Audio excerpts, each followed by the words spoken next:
Ladies and gentlemen, good afternoon. I'd like to welcome you at the next press conference of the NEC. Let me remind you that together here with us we have the head of the NEC, Judge Sylwester Marciniak, Deputy Head of the NEC, Wojciech Sych, Member of the NEC, Liwiusz Laska, and Member of the NEC, Maciej Miłosz, as well as the Head of the National Electoral Office and Secretary of the NEC, Minister Magdalena Pietrzak. Sir, the floor is yours. Thank you very much. The National Electoral Commission has some good news for you. We will present you the announcement of the NEC of 12th of July 2020 on the number of people on the lists of voters and the number of voters to whom ballot papers were issued until noon in the second round of Polish presidential election. Aggregate information countrywide, the NEC, based on data received from 25,423 district electoral commissions out of the total number of 25,423, that is 100% of electoral commissions, wishes to inform you that in the Polish presidential election, as of noon of 12th of July 2020, the number of people eligible to participate in the voting, i.e. the number of people on voters' lists in constituencies from which data was received, was 29,147,064 people. Ballot papers were given to 7,209,052 people eligible to vote. That is 24.73% of the total number of people eligible to vote. Let me remind you that in comparison with the first round of election, we were at 24.8 at noon, so we are slightly above that in absolute number. That's almost 100,000 people more voting today. In 2015, by comparison, the turnout in the second round at noon was 17.4%. So we see a significant increase indeed. As for aggregate information per province, traditionally the NEC will now announce the three top turnout provinces. And just like 2 weeks ago, number one is Mazovian province with a turnout of 26.92%.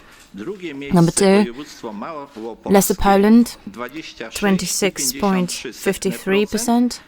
And number three, Podlasie, 26.37%. Now, the bottom three.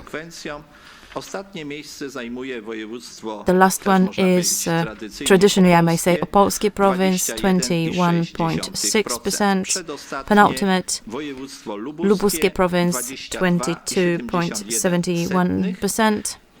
And number three, Wielkopolskie Greater Poland, 23.36%. As regards selected cities, number one, the top turnout was recorded in Warsaw, 28.72%.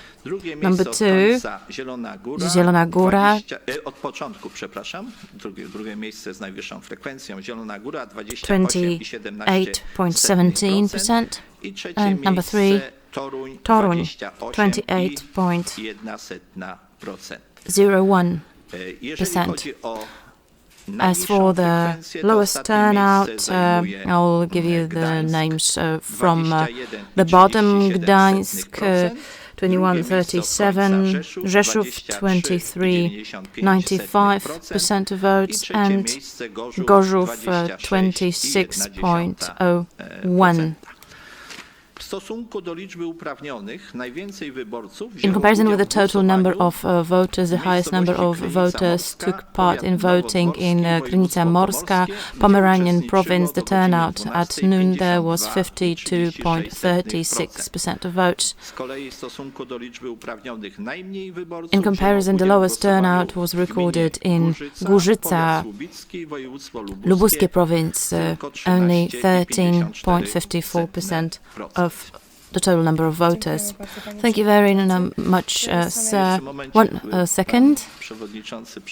I would like to give you data about incidents. Well, based on information from the police headquarters, we can, by way of complementation of what has been stated by my colleague at the 10 a.m. press conference, add that in terms of incidents that fall under offences related to the electoral process, we have 25 more of them. Currently the number is 278 incidents of that kind. The highest number of incidents pertain to damaging posters or illegal canvassing, violation of election silence. There were 2 cases of violation of election silence. In terms of engagement of police force, we have 9,086 police officers taking care of the voting process, and by way of complementation to what has been stated at 10 a.m., the Katowice incident, we read to you the announcement that there was a broken seal and that the incident had all the characteristics of an attempt to get unauthorized access to a room where ballot papers were stored. We have now an updated version of that announcement. Importantly, prior to that incident, the door was not locked at all, and the seal was broken coincidentally. A man who was trying to get into the room broke the seal without knowing that the door is not locked at all. We find it to be meaningful information. There was no violation of the bags in which ballot papers were stored. Thank you very much. Thank you. Do you have any questions? TVP Info, what about the situation in polling stations? Did you get any worrying signals? As for the situation in polling stations, we had no reports about any untypical events happening. We have individual reports about, for instance, non-stamped ballot paper, and I can only use this chance to reiterate my reminder. Please make sure that there is a stamp on your ballot paper. If there is no stamp on your ballot paper, or if there's just one stamp, report that, as you know, there is a printed stamp of the NEC and you should have a stamped stamp of the District Electoral Commission. If that's not the case, go to the Commission to correct that. We hear that voters are very well aware of that, and they are able to notice any mistakes related to that, which is really good because that makes their vote valid. And let me once again reiterate something that I already mentioned. We still get reports from voters by email, by telephone.